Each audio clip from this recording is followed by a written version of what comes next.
दोस्तों आप सभी को पता लग गया होगा कि अगर आप फ्लिपकार्ट पे लेटर यूज़ करते हैं तो दोस्तों आपको फ्लिपकार्ट पे लेटर यूसेज चार्ज यानी फ्लिपकार्ट पे लेटर यूसेज फीस आपको अभी देना पड़ेगा। यानी आपसे दोस्तों फ्लिपकार्ट क्या कर रहा है कि अगर आप फ्लिपकार्ट पे लेटर यूज़ करते हैं तो आपको फ्लिपकार्ट पे लेटर यूज़ करने का एक्स्ट्रा चार्ज आपसे लेगा। यानी दोस्तों आपको एक्स्ट्रा चार्ज अभी चुकाना पड़ेगा फ्लिपकार्ट पे लेटर यूज़ करने से। इसलिए दोस्तों आपको मैं इस वीडियो में आपको दिखाऊंगा कि अगर आप फ्लिपकार्ट पे लेटर यूज़ करते हैं यानी फ्लिपकार्ट पे लेटर यूज़ करके आप जो शॉपिंग करते हैं उसमें कितना रुपये का शॉपिंग में आपको कितना रुपये एक्स्ट्रा यूसेज फीस आपको देना पड़ेगा, उसका पूरा डिटेल्स इस वीडियो में आपको समझाऊंगा। तो चलिए बिना किसी के वीडियो को स्टार्ट करते हैं। दोस्तों उसके लिए सबसे पहले मैं आपको फ्लिपकार्ट पे लेटर में लेके चलता हूं और यहाँ पे आपको फ्लिपकार्ट का होम पेज में आपका जो फ्लिपकार्ट पे लेटर है वो आपको दिखने को मिल रहा है। अगर नहीं मिल रहा है तो आपको नीचे अकाउंट में क्लिक करना है। अकाउंट में क्लिक करने के बाद में आपको यहाँ पे जो फ्लिपकार्ट पे लेटर का ऑप्शन है इसमें जाके आपको क्लिक कर देना है। फ्लिपकार्ट पे लेटर का ऑप्शन में क्लिक करने के बाद दोस्तों देखिए यहाँ पे फ्लिपकार्ट पे लेटर ओपन हो चुका है। और दोस्तों अभी यहाँ पे देखिए जो फ्लिपकार्ट पे लेटर में पे लेटर से आप जो भी शॉपिंग करते हैं उसके बाद जो बिल बनता है आपको यहाँ पे शो होता है। तो यहाँ पे देखिए जो बिल यहाँ पे दिखने को मिल रहा है आपको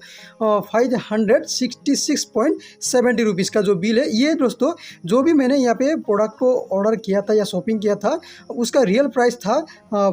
549 रुपये का, लेकिन उसमें जो यूसेज चार्ज लग गया, यूसेज चार्ज लग के यहाँ पे जो इसका प्राइस अभी हो गया है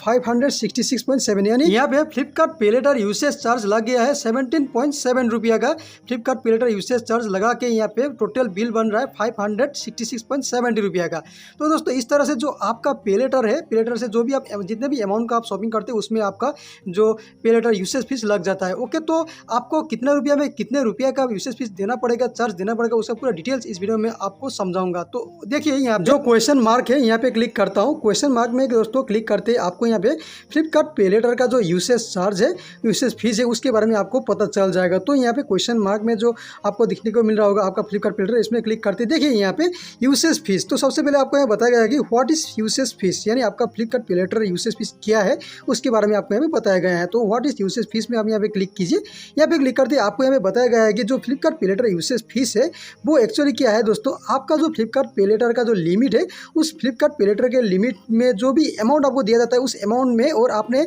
1 मंथ में जो शॉपिंग करते हैं उसके ऊपर डिपेंड करके आपका फ्लिपकार्ट पे लेटर का यूसेज फीस आपको देना पड़ेगा, यानी आपको चुकाना पड़ेगा। और दोस्तों यहाँ पे जो नोट है ये नोट में आपको एक बात क्लियर कर दिया गया है कि अगर आप किसी मंथ में फ्लिपकार्ट पे लेटर यूज नहीं करते हैं तो ऐसे कंडीशन में दोस्तों आपको फ्लिपकार्ट पे लेटर यूसेज चार्ज आपको देना नहीं पड़ेगा, यानी आपको किसी भी तरह का एक्स्ट्रा यूसेज चार्ज आपको फ्लिपकार्ट पे लेटर के लिए आपको चुकाना नहीं पड़ेगा। और दोस्तों यहाँ पे आपको जस्ट समझने के लिए एक एग्जांपल दिया गया है कि अगर आप अप्रैल मंथ में फ्लिपकार्ट पे लेटर यूज़ करके कोई भी ट्रांजैक्शन करते हैं तो दोस्तों आपको मई मंथ का 1 तारीख में आपका जो बिल है, बिल के साथ आपका जो चार्जेस है फ्लिपकार्ट पे लेटर यूसेज चार्ज, वो आपका बिल में दिखने को मिलेगा। उसके बाद आपको वो बिल पे करना पड़ेगा। इस तरह से आपको यहाँ पे एक एग्जाम्पल के साथ आपको समझाया। और दोस्तों नीचे में अगर आप देखेंगे आपको यहाँ पे जो लिस्ट है वो लिस्ट में आपको बता दिया गया है कि आपका फ्लिपकार्ट पे लेटर का यूसेज फीस कितना होगा, कितने रुपये में कितना यूसेज फीस आपको चार्ज देना पड़ेगा, वो पूरा डिटेल्स आपको यहाँ पे बताया गया है। तो दोस्तों यहाँ पे जो फ्लिपकार्ट पे लेटर यूसेज फीस का जो चार्ट आपको दिया गया है, चार्ट में आप ध्यान दीजिए, यहाँ पे आप समझने के लिए कोशिश कीजिए। तो यहाँ पे सबसे पहला वाला कलम में आपको बताया गया है कि पे लेटर अमाउंट लिमिट। अगर आपका फ्लिपकार्ट पे लेटर का जो अमाउंट लिमिट आपको 1 रुपये से 1000 तक का मैक्सिमम लिमिट दिया है, ऐसे में क्या होगा कि दोस्तों आपका फ्लिपकार्ट पे लेटर यूज़ करके आप कोई भी फ्लिपकार्ट से सामान ऑर्डर करते हैं या ट्रांजेक्शन करते हैं तो दोस्तों आपको यहाँ पे जो पे लेटर यूसेज फीस है वो 5 रुपये देना पड़ेगा और GST के साथ आपको देना पड़ेगा 5 रुपये 90 पैसा। यानी दोस्तों आपका फ्लिपकार्ट पे लेटर यूज़ करके आप 1 रुपये से लेकर 1000 रुपये तक का एक मंथ में आप जितने बार भी शॉपिंग करते हैं जो लिमिट के अंदर में आपको उतना बार ही यहाँ पे आपको 5 रुपये 90 पैसा का आपको फीस देना पड़ेगा। उसके बाद दोस्तों आपको बताया गया 2 नंबर पे देखिए यहाँ पे आपका अगर फ्लिपकार्ट पे लेटर का जो लिमिट है वो लिमिट 1001 रुपये से लेकर 3000 तक का है तो दोस्तों उस कंडीशन में क्या होगा कि आप जितने भी रुपये का 3000 या 3000 के नीचे तक का फ्लिपकार्ट पे लेटर से जितने भी रुपये का आप शॉपिंग करते हैं या आप ट्रांजेक्शन करते हैं फ्लिपकार्ट पे लेटर यूज़ करके, तो ऐसे में आपको देना पड़ेगा 10 रुपये का जो पे लेटर यूसेज फीस है और साथ में GST मिला के आपको देना पड़ेगा 11.8 रुपये का फ्लिपकार्ट पे लेटर यूसेज फीस। तो दोस्तों अभी आप नीचे 3 नंबर पे देखिए आपका अगर फ्लिपकार्ट पे लेटर का जो लिमिट है वो 3000 से ऊपर कोई भी लिमिट है, चाहे आपका 3000 से ऊपर 50,000 1 लाख या उससे ज़्यादा कोई भी लिमिट है, तो ऐसे में आपका फ्लिपकार्ट पे लेटर का यूज़ करके आप जब भी आप कोई भी सामान फ्लिपकार्ट से खरीदते हैं या लेते हैं तो ऐसे कंडीशन में आपका जो फ्लिपकार्ट फ्लिपकार्ट पे लेटर का यूसेज फीस बनता है आपका 15 रुपया, और जो GST लग जाता है उसमें GST लग के 17 रुपया 7 पैसे यानी 70 पैसा आपको फ्लिपकार्ट पे लेटर यूसेज फीस आपको देना पड़ रहा है। अगर मान लीजिए मैं आपको यहाँ पे एक एग्जाम्पल दे देता हूँ। अगर आपने किसी मंथ में फ्लिपकार्ट पे लेटर का यूज़ करके आपने 3 टाइम्स शॉपिंग किया है, 3 टाइम्स आपने कोई भी सामान ऑर्डर किया है और आपका पे लेटर का लिमिट है 3000 से ऊपर का, और मान लीजिए कि दोस्तों आपने जो 3 टाइम्स फ्लिपकार्ट पे लेटर का यूज़ करके शॉपिंग किया, हर प्रोडक्ट का जो प्राइस था मान लीजिए यहाँ पे 500, 600, 700, तो आपका जो फ्लिपकार्ट पे लेटर यूसेज फीस होगा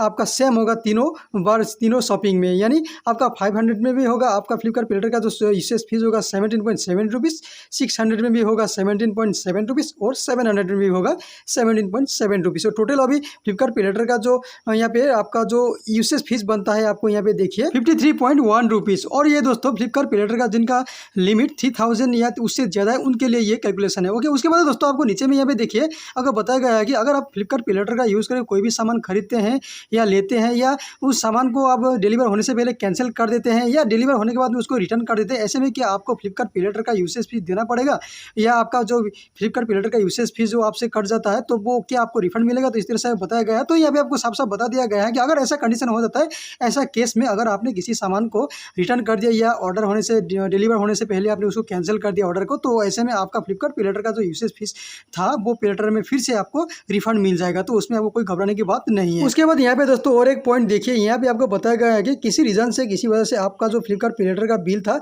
उस बिल को आपने पे कर नहीं पाया, आपको लेट पेमेंट करने पड़ रहा है। तो ऐसे में जो लेट पेमेंट फीस है, लेट पेमेंट के फीस के साथ साथ आपका जो फ्लिपकार्ट पे लेटर का यूसेज फीस है वो यूसेज फीस में भी क्या आपको लेट पेमेंट का यूसेज फीस चार्ज एक्स्ट्रा लग जाएगा क्या, इस तरह से आपको पूछा गया। तो यहाँ पे आपको डायरेक्ट साफ साफ मना कर दिया है, आपको यूसेज फीस में कोई किसी भी तरह का लेट पेमेंट फीस, आपको लेट यूसेज फीस चार्ज देना नहीं पड़ेगा। यानी आपका एक्चुअल यूसेज फीस जो था वही एक्चुअल यूसेज फीस ही आपको लेट पेमेंट के वक्त भी आपको देना पड़ेगा। ओके, आपको एक्स्ट्रा उसमें यूसेज फीस ऐड करके आपको देना नहीं पड़ेगा। मान लीजिए 17 रुपीज़ आपका यूसेज फीस था, तो आपने किसी वजह से लेट पेमेंट करने पड़ रहा है, तो उसमें आपको 17 रुपीज़ ही यूसेज फीस देना पड़ेगा। तो दोस्तों आज का वीडियो पे इतना ही। अगर ये वीडियो आपके लिए हेल्पफुल रहा तो वीडियो को लाइक कीजिएगा, शेयर कीजिएगा और चैनल को सब्सक्राइब भी कीजिएगा ताकि आपको इस तरह का नया अपडेट मिलता रहे।